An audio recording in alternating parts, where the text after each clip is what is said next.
A cardiac Knick affair. My two guys, man. My guy Broadway Barrett, Brunson, and the boys. And this one was not for the faint of heart, man.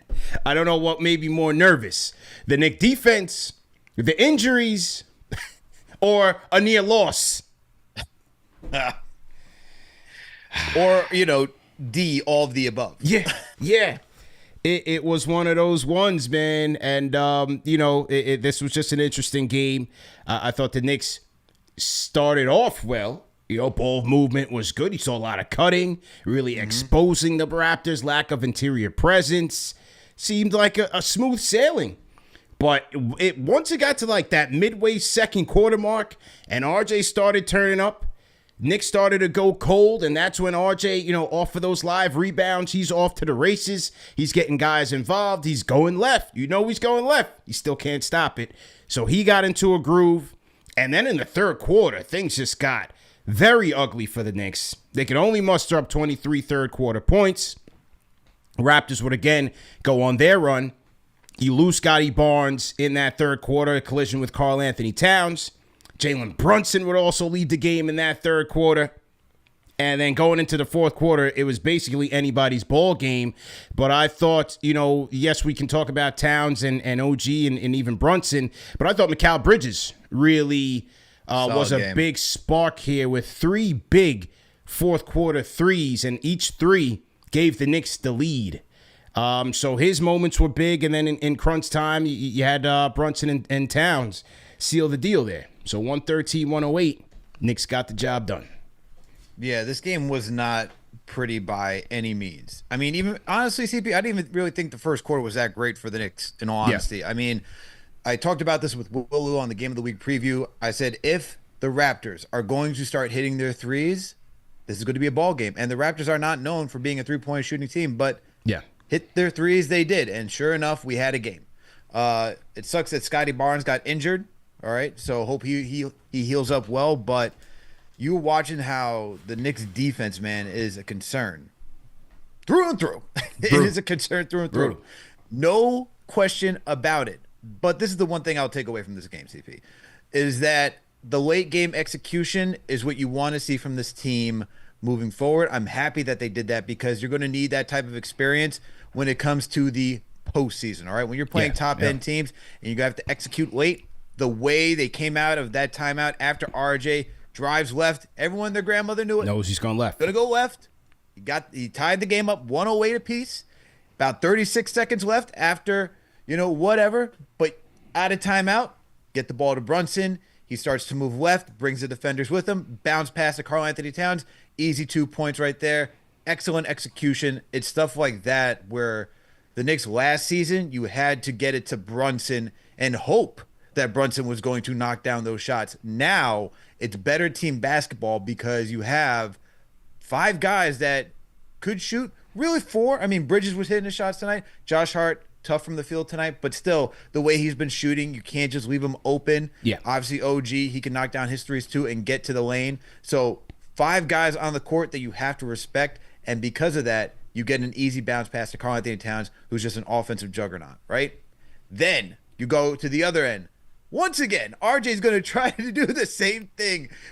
Getting 30 points. Bro, I mean, come on. This is just getting comical. It was just comical watching them go left. I'm like, is the defense that bad that we can't stop the guy who legitimately can only go left? Like, he's really good at doing it, but come on now. Like, 4 Knicks defenders could not stop him to tie the game. We know this well, man. We know this guy well, man. God awful. Absolutely God. That's why the defense needs to shape up and get better. But where it mattered most, they knew RJ was going to go left. You stop him. Cat, OG right there. OG gets the block. Go right back down. Cat drills a 3. Game over. And then I also like that when, who was it? I think it was like Watson? Walter. Yeah, they had trouble with him all night. Walter gets the pass. They force him out of bounds. I like that too. So you had 2 solid defensive stops. Yeah. 47 minutes of poor defense, but in that last minute when things mattered most, they got the job done, man. And honestly, like, sometimes the games are gonna go like that in the postseason. And so the fact that the Knicks executed like that, that's a good win for the New York Knicks. It was tough fought. Absolutely tough fought. Yeah. No question, a tough fought game. Some of the key sequences in that fourth quarter. You had the Mikal Bridges 3, 7:39 to go. That gave the Knicks a 2-point lead. RJ comes back to tie that up. Then they get the lead again. A big Josh Hart 3 give the Knicks the lead by 1. That was with 5:40 to go. You had a Towns 3. Now, when Brunson hits that 3, he gets a 4-point play over Davion Mitchell. Knicks have a 1-point lead there with 3 minutes to go. And after a Raptors turnover, he takes a tough 3 that was way off. And they would end up, the Raptors getting that back on a Davion Mitchell score. Boom, another Mikal Bridges 3 with 1:38 to go. Give the Knicks a 2-point lead. Like you said, 42 seconds to go. RJ gets that layup over 3 Knicks.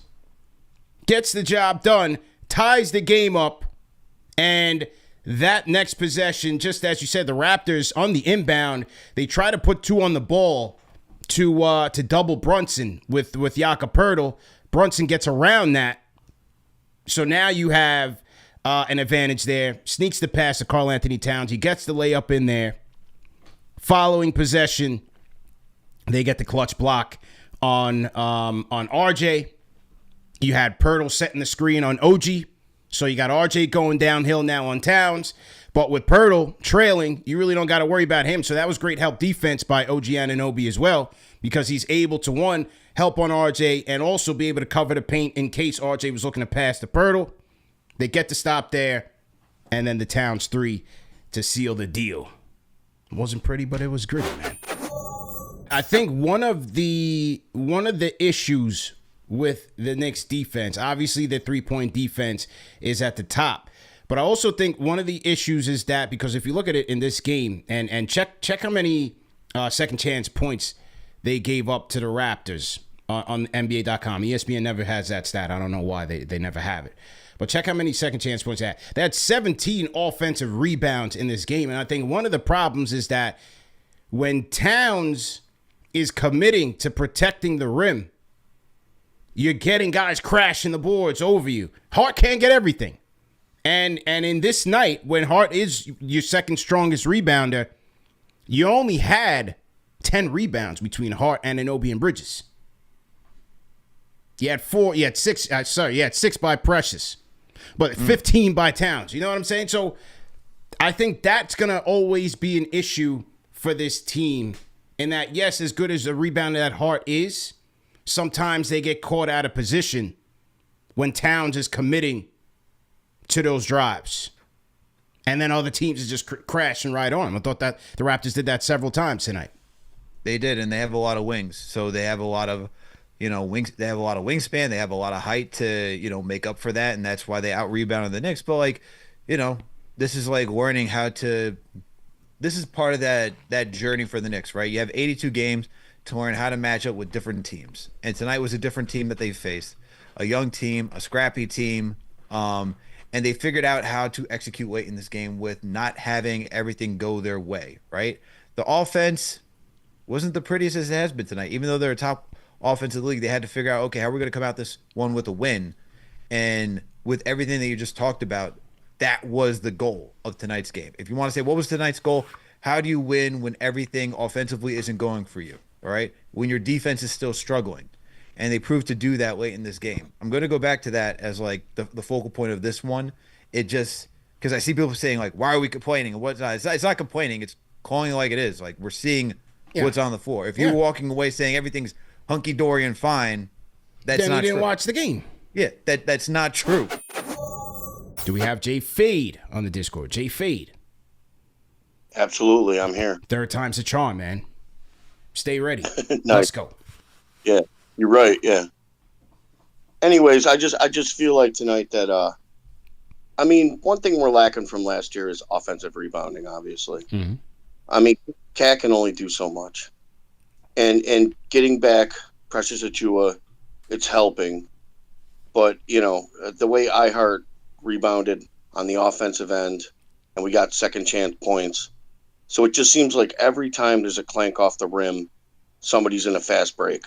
Mm-hmm. And that's really that's really hurting us this year. You know what I mean? So I don't know how Mitch will be when he gets back.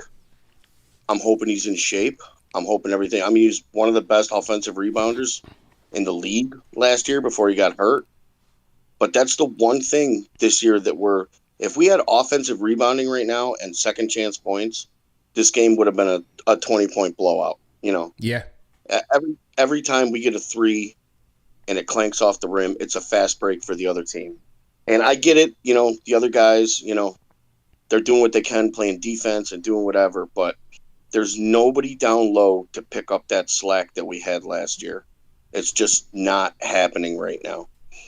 And we're going to win games, don't get me wrong, but, you know, getting beat by Detroit and tonight barely winning a game against the Raptors, you know, we're not supposed to be that team. So it's got to – and it's early. I get it. It's early. Yeah. But I hope Mitch comes back and he takes on that role. I hope he doesn't want to be a scorer. He just pulls up, you know, and takes on that role that he had last year, because even if he's coming off the bench, he's a guy that can get you those second chance points and kick the ball back out. Yeah, no, you're right, man. And that is where the made a wrong turn there. That is where the overall loss of Mitch Robinson and Isaiah Hartenstein is kind of impacting these Knicks, man. And Al, I'm gonna swing the camera over to you and get your reaction on it. But you step away from 1 second. Yep. No doubt. Yeah, I mean, look, without having Mitchell Robinson, without having Isaiah Hartenstein, it's tough to get to the offensive boards. It's tough to get offensive boards. Hopefully when Mitchell Robinson gets back, you get to see that that part of this team start to get back in that type of rhythm, right?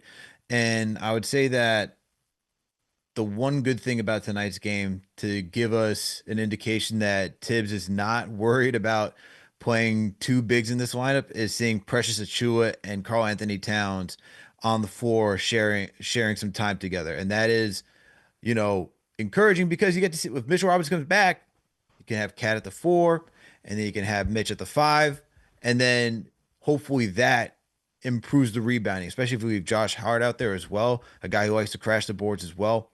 That's going to help this team immensely when it comes to getting second chance opportunities. And no one needs to say that's going to be for like 15, 20 minutes a night, but as long as you get those two guys on the floor at the same time, it's going to be great. And I think you could be encouraged by seeing Precious and Cat on the floor, that Tibbs is willing to go to that traditional big man style. I actually like those minutes on the floor. I thought defensively it worked. The versatility helped in the front court. I think that we can be encouraged that Tibbs will do something of that nature with Mitch when he returns. Right. And I felt like, you know, I read an article that said Cat had no problem playing the 4, and maybe Tibbs would not have a problem playing him there. But the starting lineup is not going to change, obviously. I mean, they're the highest scoring starting lineup in the league, so why change it? But I feel like for the second unit, if Mitch gets those offensive rebounds and you got Cam out there and you got people, you know what I mean? That's the problem with the second unit, is the second unit is not getting those rebounds, and they're just getting outran sometimes, you know. And Mitch, I think, will change that if he comes back and he's in the second unit. And then from there, once he gets his legs under him, you can mix and match, you know. Yeah. Mm-hmm. Yeah, good points, man. Jay Fade on the Discord, appreciate the call. Yeah, it's not a situation where you're looking for Mitch to come back and because they're ultimately going to change the starting lineup. Like, no, I don't think so. But you're looking for those timely minutes, especially like that fourth quarter where it's like, I mean, obviously game situations will dictate, right? But, you know, that fourth quarter between like 9 to like 4 minutes left where like you need stop, you need a board, you need to get dead tough. That's where Mitch, to me, can really help this team.